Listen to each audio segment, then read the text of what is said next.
Avant de commencer, merci de soutenir la chaîne. Mettez un like et abonnez-vous. Ne me mens plus, Mélissa. C'est ainsi que je l'ai accueillie lorsqu'elle a franchi le seuil de la porte d'entrée, la refermant doucement comme elle le faisait toujours après ses soi-disant séances tardives. Son manteau sentait encore l'air de la ville et le spray pour tissu à la lavande. Elle s'est figée un instant, juste assez pour que je le remarque, puis a continué à marcher comme si rien n'avait été dit. Ethan, s'il te plaît. Est-ce que ça peut attendre demain matin? Non, ça ne peut pas. Je me suis levé lentement du canapé, le cuir gémissant sous mon poids, comme s'il partageait mon épuisement. Ça a déjà attendu trop de nuits, trop de dîners froids, trop d'excuses creuses. Mélissa a soupiré en laissant tomber ses clés dans le bol en céramique près de la porte. Je t'ai dit que j'avais un client en crise. Il s'est effondré pendant sa séance. Je me suis avancé vers elle. Tu as eu 6 effondrements ce mois-ci. Soit tout ton cabinet a besoin d'une chambre capitonnée, soit tu me mens encore. Elle m'a lancé un regard. Un calme aux lèvres pincées. Le genre de calme qui me glaçait le sang. Je fais un travail important, Ethan. Tout le monde ne peut pas pointer à 17h et faire griller des hamburgers. Certains d'entre nous portent le traumatisme des autres. Oh, alors maintenant je suis le type simple avec son stupide boulot de 9 à 5, c'est ça? Ma voix s'est brisée. Amère. Ne présente pas ça comme si tu sauvais le monde pendant que tu disparais d'une autre. Je ne disparais pas. Je travaille. Tu te dérobes. Il y a une différence. J'ai pointé un doigt vers elle, tremblant légèrement. Tu ne me regardes même plus dans les yeux. Tu rentres ici comme si cette maison était un hôtel. Tu dis bonne nuit sans le penser. Tes bras m'enlacent comme s'ils m'avaient oublié. Sa voix est sortie, mesurée, clinique. On dirait de la projection. Ethan, peut-être que tu te sens abandonné à cause de problèmes non résolus de « Oh, ne t'avise surtout pas de me psychanalyser dans mon propre salon, Mélissa », ai-je hurlé. Tu veux jouer au docteur avec le monde entier? Très bien. Mais n'utilise pas ton doctorat comme un bouclier quand je saigne ici, juste devant toi. Elle m'a regardé alors, vraiment regardé, mais pas avec remords. Non, avec calcul, comme si elle m'analysait pour évaluer les dégâts, me diagnostiquant avec juste assez de sympathie pour s'en aller sans culpabilité. Je suis fatigué, a-t-elle dit doucement en me frôlant. Fatigué de moi ou fatigué de prétendre que tu veux encore de ça? Elle s'est arrêtée au pied de l'escalier.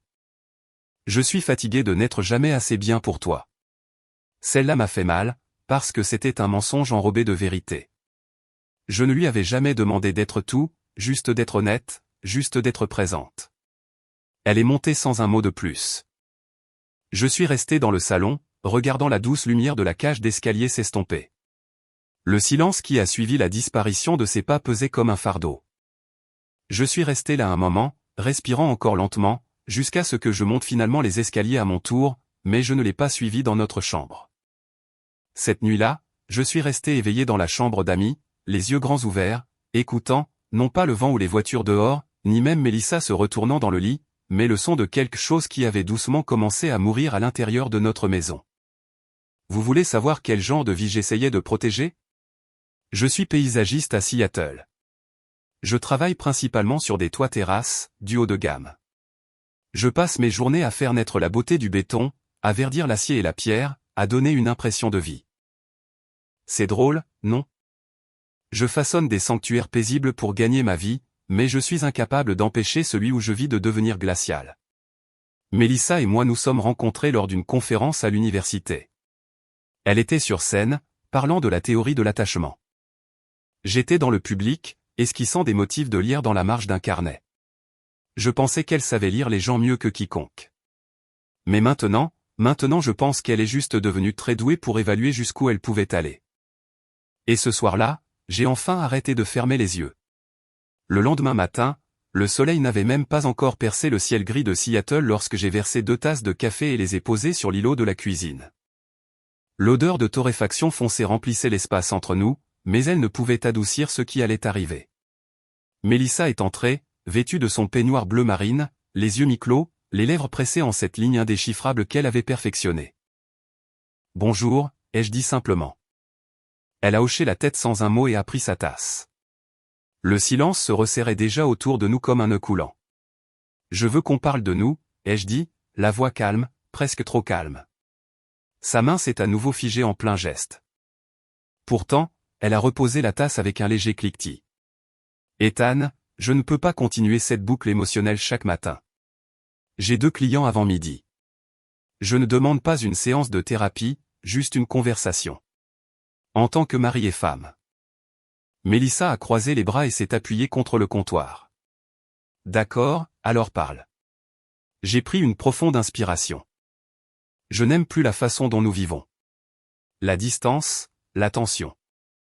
Je déteste rentrer à la maison et avoir l'impression de déranger la routine de quelqu'un d'autre. Je déteste devoir être si prudent juste pour obtenir une vraie réponse de ta part. Tu n'es pas prudent, a-t-elle marmonné. J'ai levé la main. S'il te plaît, écoute-moi jusqu'au bout. Elle n'a pas répondu, mais elle n'est pas partie non plus. C'est toi l'experte, ai-je dit lentement. La psychologue familiale. Alors dis-moi, comment répare-t-on ce genre de mariage? Ça a touché une corde sensible. Je l'ai vu immédiatement. Le léger relèvement de son menton, ses yeux se plissant. Oh, alors maintenant tu veux utiliser ma carrière comme une arme contre moi. Quoi? Non. Tu penses que parce que je suis assise en face de couple toute la journée, je devrais avoir toutes les réponses, comme si j'étais une sorte de distributeur automatique d'émotions? Sa voix avait déjà monté. Je demande juste de l'aide, Mel. Je n'attaque pas, tu m'accuses, a-t-elle coupé. Tu fais toujours ça. Tu dis que tu es calme, mais en dessous, tu me tiens déjà pour responsable de tout ce qui va mal. J'ai essayé de rester stable, mais ma mâchoire s'est crispée. Je ne te tiens pas pour responsable. Je te dis que je souffre. Elle a ricané en tournant le dos. Tu souffres toujours, tu as toujours besoin de quelque chose, et tu te défiles toujours. Mon ton s'est durci. Je demande de la connexion, et tu entends une analyse. Je demande de l'honnêteté, et tu me sers ton jargon de psy. Est-ce que tu me vois encore, ou juste un dossier clinique dans ta propre maison? Elle s'est retournée brusquement. Ne retourne pas ça contre moi, Ethan. Tu es passif-agressif depuis des mois. Tu boudes, tu te renfermes, et ensuite tu t'étonnes que je ne te saute pas dans les bras avec une révélation, parce que j'essaie de ne pas faire de chaque situation une guerre. Eh bien, félicitations. Tu as échoué. Ces mots flottaient dans l'air, brûlants et cruels. J'ai hoché la tête lentement, retenant quelque chose que je refusais de laisser couler. Merci pour le diagnostic, docteur. Elle ne s'est pas excusée. Elle n'a rien dit. La pièce est devenue silencieuse, à l'exception du faible bourdonnement du réfrigérateur et du sifflement lointain de la pluie contre la fenêtre. J'ai pris mon café, maintenant froid, et j'en ai bu une gorgée quand même. Mélissa a pris sa tasse, est sortie sans un regard, et m'a laissé debout au milieu de notre cuisine, entouré d'un silence qui criait plus fort que n'importe quelle dispute. 3 jours. C'est le temps qu'il m'a fallu pour accepter l'idée que ma femme ne reviendrait peut-être pas. Pas émotionnellement, en tout cas. Et je ne parle pas du travail ou d'une séance de crise tardive. Je veux dire, revenir dans ce mariage, dans l'honnêteté, dans notre « nous ». Alors, quand je me suis tenu dans l'encadrement de la porte de notre chambre ce jeudi soir, une valise à la main, l'air ne semblait pas lourd. Il semblait clair, dépouillé. Je n'étais plus en colère, juste désabusé. Mélissa était assise sur le bord du lit, faisant défiler son téléphone comme si elle ne remarquait pas que l'espace vide entre nous s'était transformé en canyon. Elle n'a même pas levé les yeux jusqu'à ce qu'elle entende la fermeture éclair. « Qu'est-ce que tu fais » a-t-elle demandé, sa voix presque ennuyée. J'ai soulevé la valise sur le lit. J'ai fait la moitié. J'ai pensé que tu pourrais choisir le reste. Elle a cligné des yeux. Pardon? Je te donne 2 options, ai-je dit. Tu me dis la vérité ce soir. Pas de dérobade, pas de phrase toute faite, juste la vérité. Où tu pars? Elle a ricané et s'est finalement levée. Tu plaisantes, j'espère. Je n'ai pas bougé. Essaie-moi. Je ne sais même pas ce que tu penses que je cache. J'ai penché la tête. Exactement. Tu ne sais jamais. Tu n'arrives jamais à croire que je t'accuse, et j'en ai marre de cette chanson. Ses yeux se sont plissés. Tu imagines des choses. Tu surinterprètes tout. Tu es paranoïaque. Dis quelque chose de vrai, Mélissa, ai-je dit doucement, en ouvrant un tiroir et en commençant à plier ses pulls. Dis quelque chose qui te coûte un peu. Elle s'est précipitée et m'a arraché le pull des mains. Arrête ça. Tu es mélodramatique. J'ai continué à plier. Calme. Prudent. J'ai vu les appels manqués, les conversations supprimées.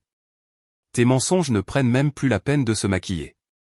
Ils se présentent à visage découvert. Je t'ai dit que c'était des affaires de clients confidentiels. Tu le sais. Je l'ai regardé et pour une fois, je n'ai pas scié. Alors, dis-moi qui il est. Celui qui t'a appelé à 23h47.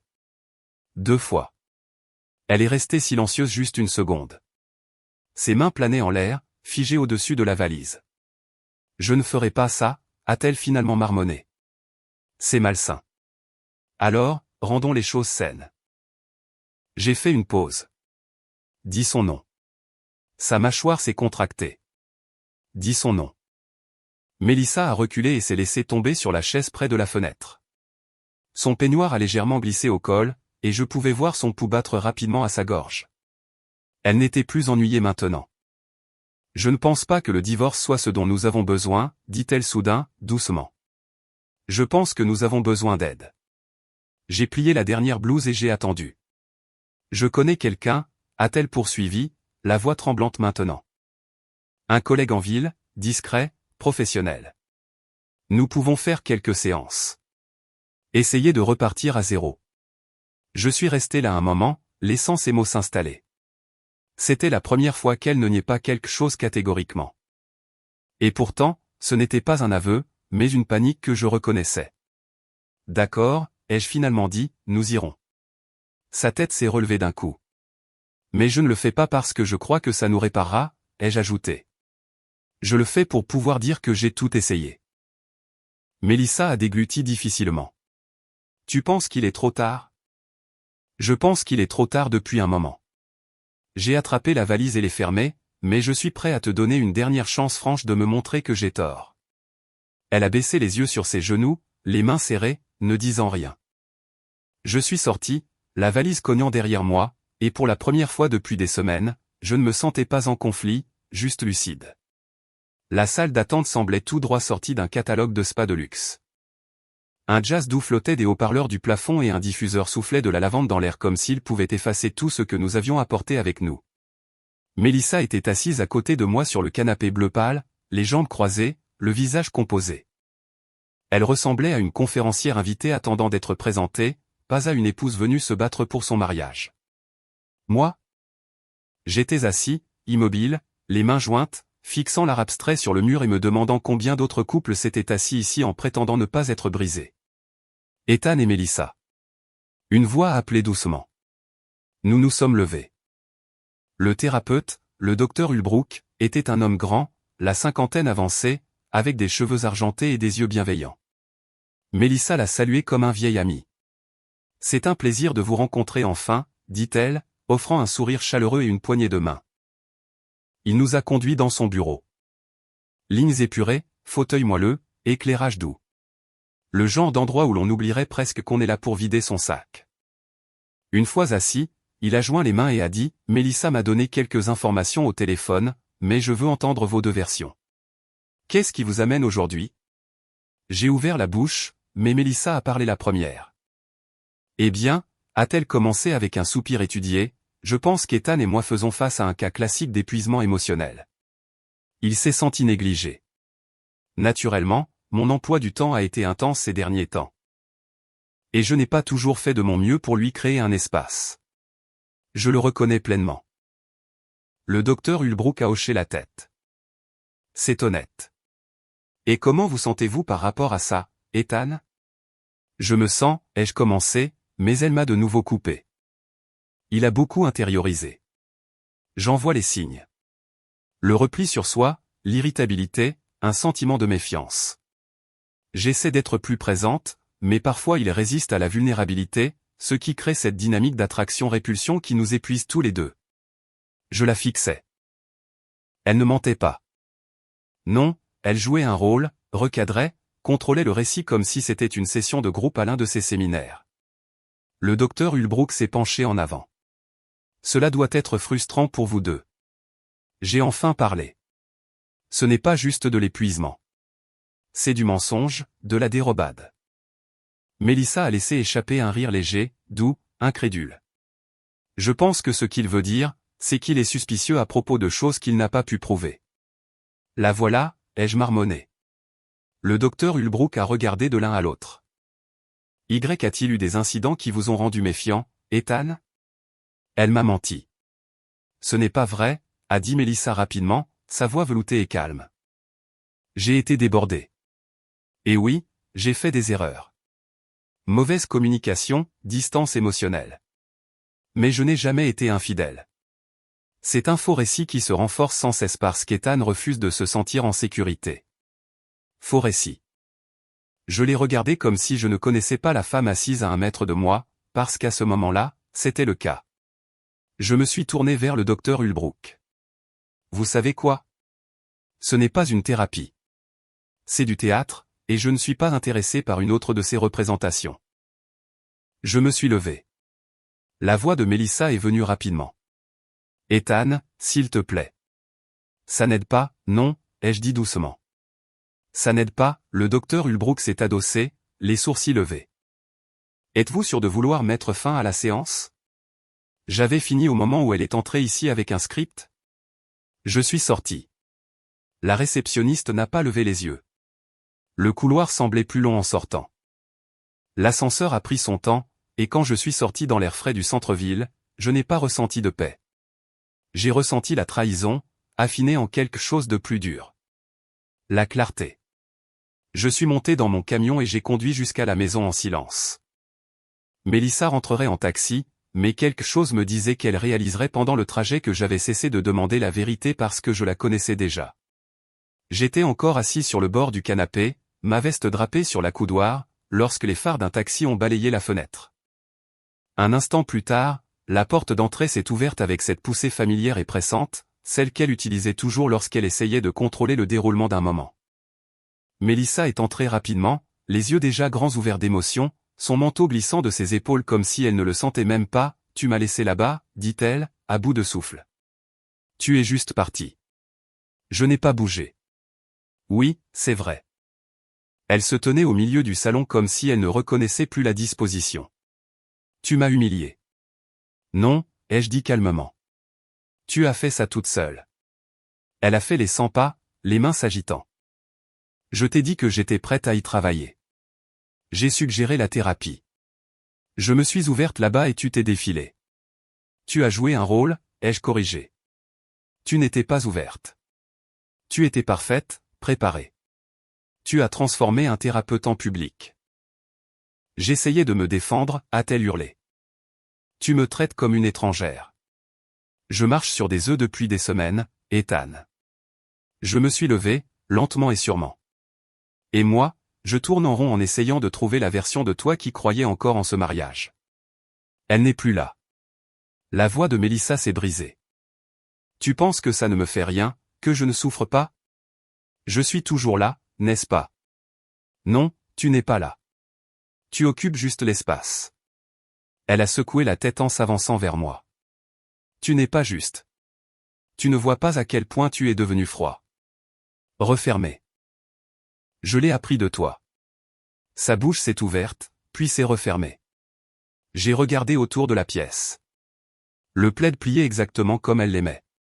La bougie qu'elle oubliait toujours d'éteindre. La photo encadrée de nous lors de ce voyage en chalet dans l'Oregon, il y a 2 ans.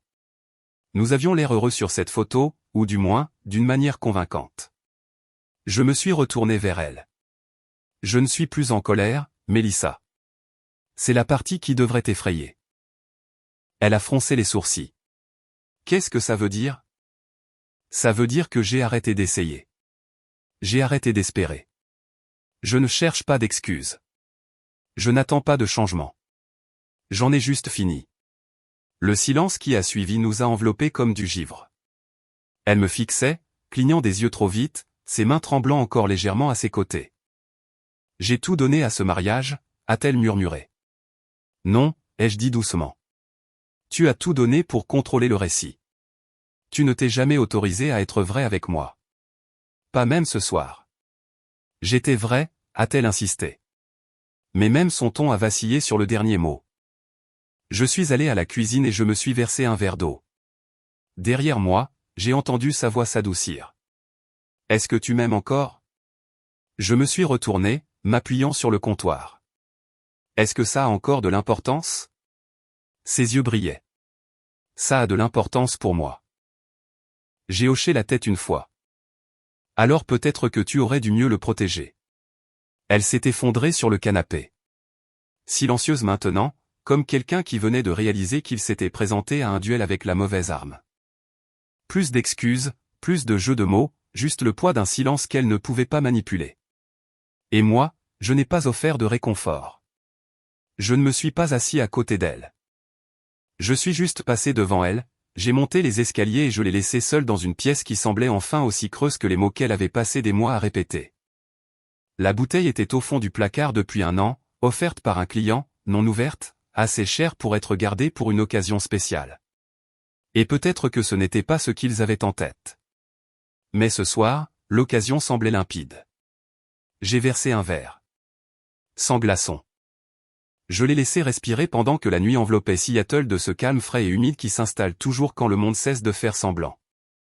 Je suis sorti sur la terrasse et je me suis enfoncé dans la vieille chaise. Elle a un peu grincé, comme si elle se souvenait aussi de meilleures nuits. La lumière du porche jetait une lueur douce sur la cour. Au-delà de la clôture, le chien de quelqu'un a aboyé une fois, puis s'est tu.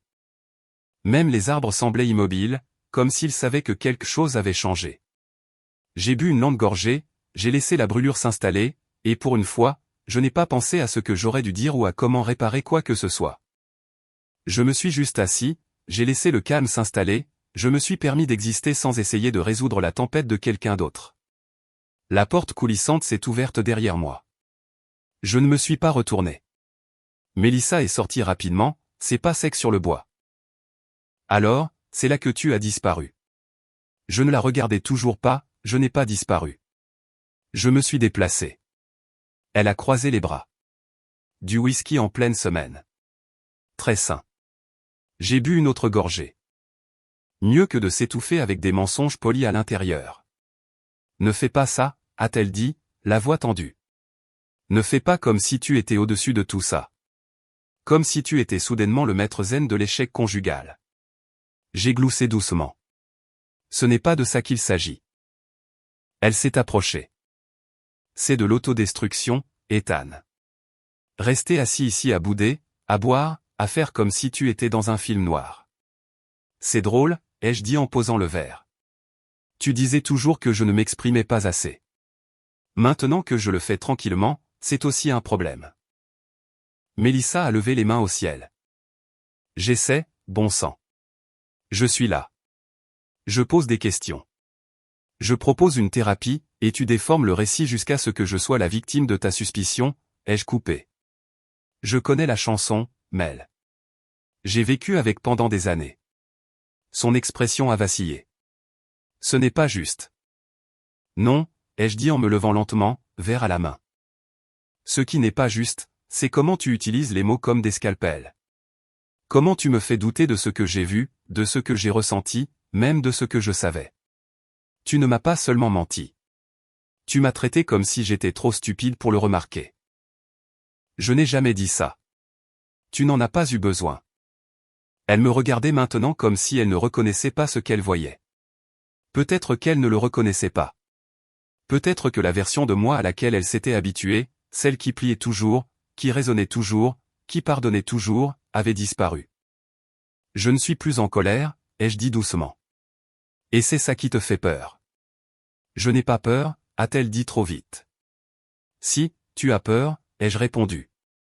Parce qu'au moment où tu cesses de contrôler l'histoire, tu ne sais plus quoi faire. Les mots ont atterri comme de l'eau froide. Mélissa se tenait là, les bras toujours croisés, mais sa respiration s'était accélérée. Sa bouche s'est ouverte une fois, puis s'est refermée. Elle a scruté mon visage comme s'il pouvait y avoir quelque chose à manipuler. Une faille dans laquelle elle pourrait se glisser. Il n'y en avait pas. Je ne te déteste pas, ai-je ajouté. Mais je ne suis plus responsable d'amortir l'impact de tes choix. Elle a secoué la tête lentement. Et alors? Tu vas juste t'anesthésier maintenant? Siroter du whisky et faire comme si rien de tout ça n'avait d'importance? Je suis retourné vers la chaise, je me suis assis et j'ai levé les yeux au ciel. Non, Mélissa. Je vais laisser ça avoir de l'importance. Simplement plus pour toi. Elle m'a fixé pendant un long moment. Et pour la première fois, elle n'avait pas de répartie. Elle est juste restée là, dans la lumière de la terrasse, à regarder une version de moi qu'elle n'avait jamais rencontrée, réalisant, peut-être trop tard, qu'il n'avait plus peur d'elle. J'ai entendu les roulettes avant de la voir. Le bruit sourd et roulant des roulettes de valises glissant sur le parquet. Il résonnait anormalement dans la maison silencieuse, comme un avertissement avant une tempête. J'ai levé les yeux de ma tasse à la table de la cuisine juste à temps pour voir Mélissa passer devant le couloir, traînant une valise cabine bleu canard derrière elle. Elle était habillée chic, prête à voyager, chemisier crème, jean noir, cheveux attachés en un chignon bas parfait, comme si elle se rendait à une conférence, ou peut-être à une seconde vie. Elle n'a pas établi de contact visuel. Je me suis levé. Tu vas quelque part?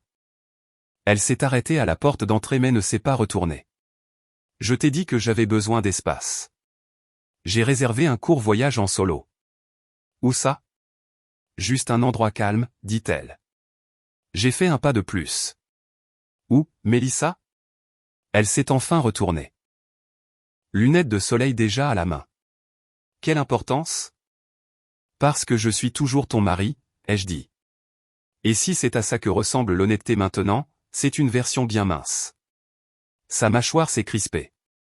J'ai besoin de ça, Ethan. J'ai besoin de quelques jours seul. C'est drôle, ai-je dit. Tu es seul dans ce mariage depuis des mois.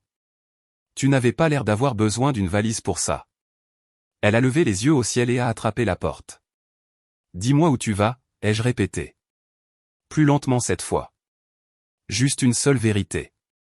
C'est tout ce que je demande. Elle s'est retournée brusquement, de la chaleur dans la voix maintenant. Tu n'as pas à m'interroger juste parce que tu es en insécurité. En insécurité? J'ai cligné des yeux. Tu disparais dans des nuits tardives. Tu joues un rôle en thérapie comme si nous étions des inconnus dans un club de lecture. Et maintenant, tu pars pour un mystérieux voyage en solo, refusant de dire où, mais c'est moi qui suis en insécurité. Je ne te dois pas de localisation. Non, Mélissa, ai-je dit, la voix basse, stable. Mais tu me dois le respect. Juste une simple réponse. Où vas-tu? La peau s'est étirée. Puis quelque chose a craqué. Je vais quelque part où je n'ai pas à être surveillé ou questionné, a-t-elle hurlé, traînant la valise hors de la porte d'un coup sec. Quelque part où je peux réfléchir sans que tu me respires dans le cou. Elle a dévalé les marches vers sa voiture. Je l'ai suivie sur le porche, non pas pour l'arrêter, mais pour observer sa réaction lorsque la vérité l'acculerait enfin. Elle a ouvert le coffre et y a jeté la valise avec plus de force que nécessaire. Mélissa. Elle a claqué le coffre et s'est tournée vers moi, les yeux flamboyants. Ne fais pas ça, a-t-elle dit en me pointant du doigt. Ne joue pas le mari blessé maintenant. Tu as eu ta chance de réparer ça. J'ai secoué la tête. Non, Mélissa, c'est toi qui as eu cette chance. Des dizaines de fois. Et à chaque fois, tu as choisi la version de la vérité qui t'arrangeait le plus. Elle a ouvert brusquement la portière du conducteur. Tu fuis, ai-je dit sèchement. Et tu le sais. Sa voix tremblait à peine. Je reconquiers mon espace. Non, ai-je dit, tu évites une autre conversation que tu ne veux pas avoir. Elle est montée dans la voiture et a claqué la portière. Le moteur a rugi, les pneus crissant légèrement alors qu'elle sortait de l'allée en marche arrière. Elle n'a pas jeté un seul regard en arrière. Je suis resté sur le porche, les mains dans les poches, la mâchoire serrée. Pas de cris, pas de poursuite, pas de s'il te plaît, juste le silence. Et le bruit de sa disparition, encore une fois. Cette fois, je n'ai pas suivi. J'ai juste regardé. Parce que quand quelqu'un s'en va après avoir menti tant de fois, on ne l'arrête pas. On laisse juste la vérité monter côté passager. Je n'avais pas prévu de toucher à son ordinateur portable. Il était là, sur son bureau, comme toujours. Écran fermé, coque argentée, captant la lumière du soleil à travers la fenêtre. Elle ne l'avait pas emmené avec elle. Rien que ça m'en disait plus que je ne voulais l'admettre. Je suis resté là à le fixer pendant un long moment, les bras croisés, l'esprit en ébullition. C'était le moment, la ligne que je n'avais pas encore franchie. Celle où le soupçon devient action, où l'on arrête d'attendre la vérité et où l'on commence à la déterrer soi-même. Je l'ai pris. Le son de démarrage familier a retenti, innocent comme toujours.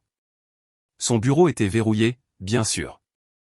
Une petite boîte de mots de passe clignotait devant moi. J'ai regardé le curseur, puis j'ai tapé.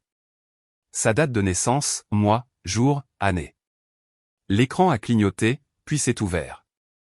Simplement. J'ai expiré un souffle que je ne savais pas que je retenais.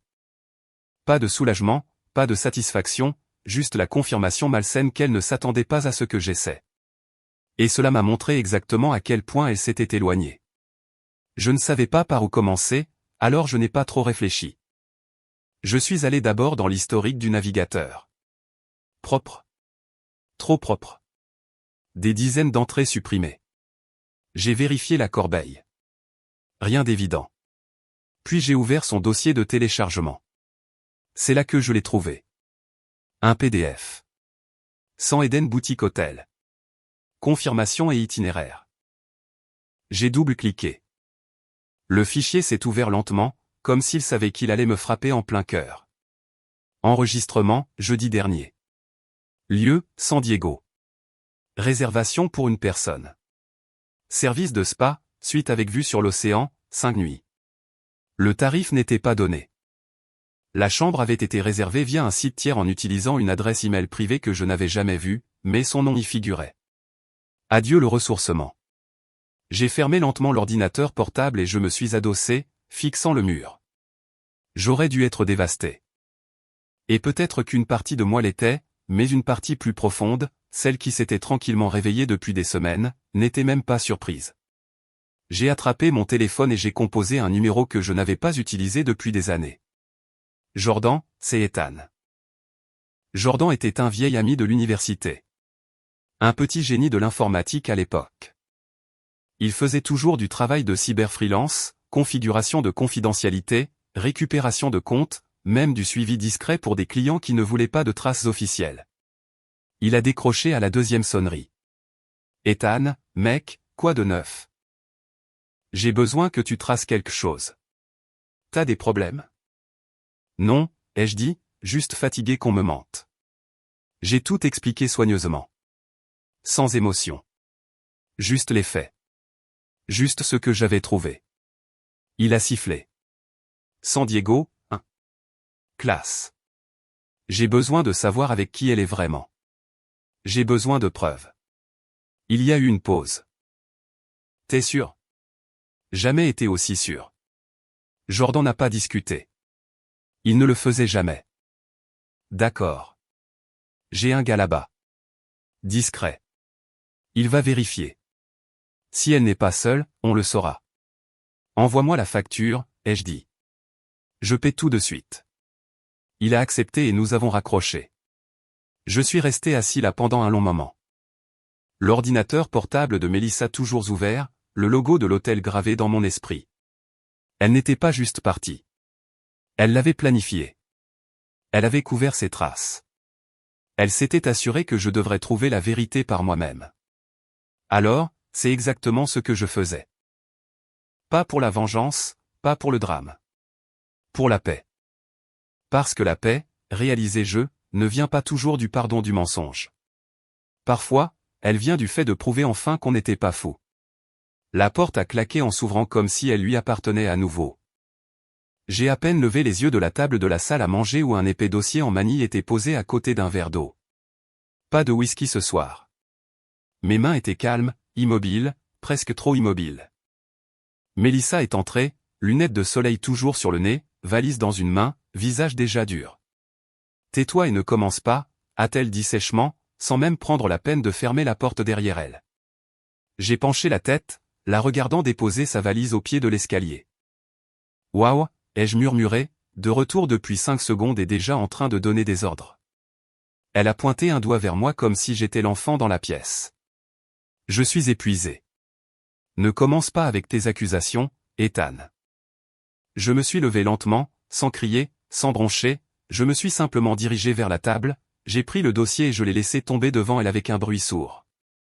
Elle y a jeté un coup d'œil, confuse pendant une seconde seulement. Puis j'ai sorti le deuxième article. 8 pages, papier glacé, imprimé en couleur. Elle les a reconnus immédiatement. Je ne m'assiérai pas, ai-je dit alors qu'elle reculait d'un pas, ça ne prendra pas longtemps. Qu'est-ce que c'est que ça, a-t-elle demandé, mais sa voix avait déjà changé, tendue, crispée. Ses yeux sont tombés sur la première photo.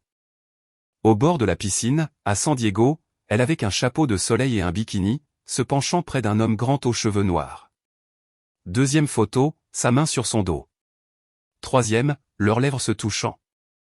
Je n'ai pas dit un mot. Mais qui diable tu as fait me suivre par quelqu'un, a-t-elle sifflé, sa voix s'abaissant en quelque chose de plus sombre. J'ai demandé la vérité, ai-je dit. Tu as choisi la chorégraphie à la place. Elle a levé les yeux vers moi, les yeux écarquillés, les lèvres tremblantes, non pas de regret, mais de rage. Tu as envahi ma vie privée. J'ai laissé échapper un rire amer. Tu as abandonné tes vœux. J'ai riposté à la mesure de l'offense. Elle a attrapé les photos avec des doigts tremblants, les feuilletant avec incrédulité, comme si elles pouvaient soudainement disparaître. Tu n'avais pas le droit. Tais-toi et signe. Elle s'est figée. J'ai pris les papiers du divorce et je les ai posés délicatement à côté des photos. C'est la différence entre toi et moi. Tu mens pour protéger ton image. Je cherche la vérité pour protéger ma dignité. La voix de Melissa s'est brisée. Ethan, non. J'ai levé la main. Tu n'auras pas droit à un autre monologue. Tu ne t'en sortiras pas en pleurant cette fois-ci. Son visage s'est tordu. Un mélange de fureur, de choc, et de quelque chose d'autre pour lequel elle n'était pas préparée. La peur. Tu penses que ça tiendra la route, a-t-elle hurlé. Que ces photos signifient quelque chose au tribunal. Je me suis approché, calme comme jamais. Elles signifient quelque chose pour moi. Je peux expliquer. Non, ai-je dit, plus fermement. Tu n'expliqueras rien. J'ai passé trop de temps à te laisser danser autour des questions avec des phrases intelligentes et des voix douces. Mais tes photos en disent plus que ta bouche n'en a jamais dit. Elle a tendu la main vers les papiers, les mains tremblantes. Tu ne vas même pas m'écouter? Je l'ai fait, Melissa. Pendant des mois. Son souffle s'est coupé. Ses mains ont plané au-dessus du dossier de divorce, puis se sont retirées. Elle s'est détournée rapidement, se dirigeant vers la porte. Tu es incroyable. Je sais, ai-je dit doucement. Tu m'as sous-estimé. Elle s'est retournée, les yeux brûlants. Tu n'as jamais été aussi froid. Je n'ai jamais été aussi trahi. La porte s'est ouverte brusquement. Elle ne l'a pas claquée cette fois. Elle a fui. Laissant la valise, le dossier, les photos. Me laissant debout au milieu d'une maison qu'elle ne savait plus comment manipuler. Je ne l'ai pas poursuivie. J'ai juste regardé la lumière du lampadaire s'étirer sur le sol alors que la porte se refermait derrière elle. Ce son avait toujours signifié au revoir.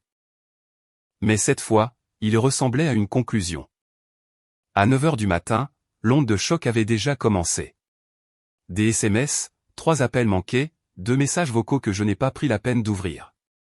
Une conversation de groupe a vibré une fois, puis encore, notification après notification de personnes dont je n'avais pas eu de nouvelles depuis des mois. Melissa était rapide, efficace. Elle avait déjà tissé sa version des faits avant même que le soleil n'ait complètement dissipé les nuages au-dessus de Seattle. Elle jouait à nouveau la victime. Il n'a pas fallu longtemps pour comprendre ce qu'elle disait. Apparemment, je l'avais prise au dépourvu, l'avais manipulée émotionnellement pendant des années, et mon préféré, avait menacé sa santé mentale avec des soupçons constants et une pression verbale. J'ai regardé les mots dans la conversation, de vieux amis, ses collègues, même quelques connaissances communes travaillant dans le conseil, tous offrant leur sympathie, leur inquiétude et des piques voilées à mon encontre. Elle a toujours su parler comme si elle se sauvait d'un incendie qu'elle avait elle-même allumé.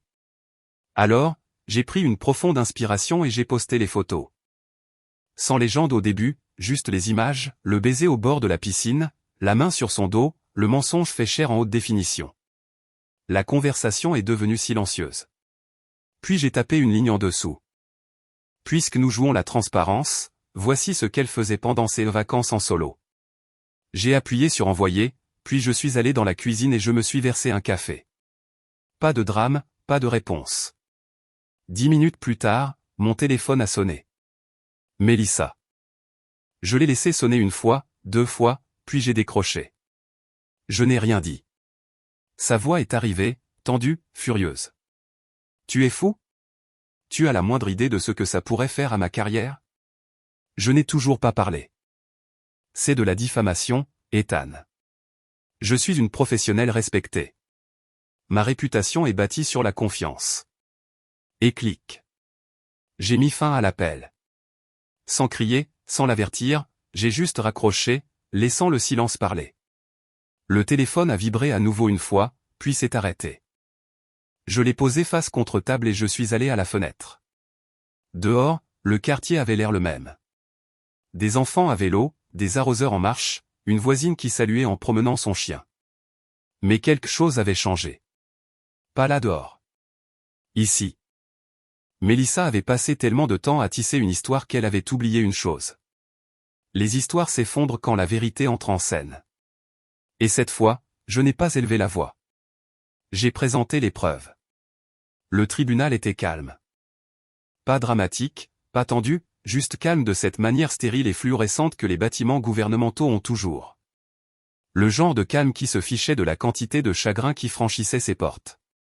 Juste des papiers, des signatures et des tampons. Émotion facultative. J'étais assis au premier rang, vêtu d'une chemise grise et de la seule cravate que je possédais qui n'avait pas l'air de sortir d'un rayon de solde. Seul. La greffière a appelé mon nom, écorchant légèrement mon nom de famille. Je ne l'ai pas corrigé. Le siège de Mélissa était vide. Elle ne s'était pas présentée. Pas même un avocat, juste un dossier en manie déposé plus tôt dans la semaine. Sa signature soigneusement apposée sur chaque page, comme s'il s'agissait d'un email de travail à faire disparaître de son bureau. Le silence de son absence en disait plus que n'importe quel discours final n'aurait pu le faire. Tout a été réglé en moins de 10 minutes. Tamponné, classé, final. Je suis sorti dans le couloir et j'ai desserré ma cravate, inspirant quelque chose qui semblait enfin réel. Pas du soulagement, pas du triomphe, juste un poids en moins. Dehors, sur les marches du palais de justice, je me suis arrêté. Pas de public, pas de confetti, juste les bruits de la ville et le vent effleurant mon col. Une notification a vibré sur mon téléphone. C'était Jordan. J'ai pensé que tu aimerais savoir. Le site de son cabinet est hors ligne. Les avis l'ont détruite. Une étoile partout. J'ai fixé le message un moment, puis j'ai répondu « Laissons la vérité respirer ». Il a répondu avec un pouce levé. Rien de plus n'était nécessaire. Plus tard dans la soirée, j'ai eu des nouvelles d'un de ses anciens clients, un homme que je connaissais à peine, nommé Darren, qui m'avait contacté via la même conversation de groupe privé. Son message était court. J'aurais aimé voir clair en elle plus tôt. Tu n'étais pas le seul. Cela ne m'a pas apporté de satisfaction. Cela m'a apporté de la clarté. Mélissa ne m'a pas seulement manipulé. Elle a bâti toute une carrière sur la chorégraphie émotionnelle. Mais quand c'était le plus important, elle a oublié une chose. La vérité ne scie pas. Et parfois, elle a juste besoin du bon mot de passe. Je suis monté dans mon camion, j'ai quitté le parking et je n'ai pas regardé le tribunal en arrière. Plus de cas à plaider. Plus de nuits à attendre que des phares entrent dans l'allée. Plus de manipulation psychologique déguisée en préoccupation clinique. Juste moi, un demi-réservoir d'essence et une liberté qui ne criait pas, mais qui respirait. Et si jamais elle se demandait comment je l'avais finalement démasqué, eh bien, elle aurait dû choisir un meilleur mot de passe. C'était la fin de l'histoire. Jordan m'a aidé à pirater cet ordinateur portable sans hésitation, sans jugement, sans sermon, juste une loyauté silencieuse. Et Mélissa, elle a eu toutes les chances de dire la vérité avant que les photos ne le fassent. Mais je continue de me demander, avait-elle jamais l'intention de se confesser, ou sa proposition de thérapie n'était-elle qu'une autre manœuvre dilatoire? Dites-moi dans les commentaires. Avait-elle jamais l'intention de me dire la vérité, ou tout cela n'était-il qu'une autre performance? Mettez un like si la vérité compte pour vous, et abonnez-vous pour plus d'histoires comme celle-ci. Réelle, brute, et sans filtre.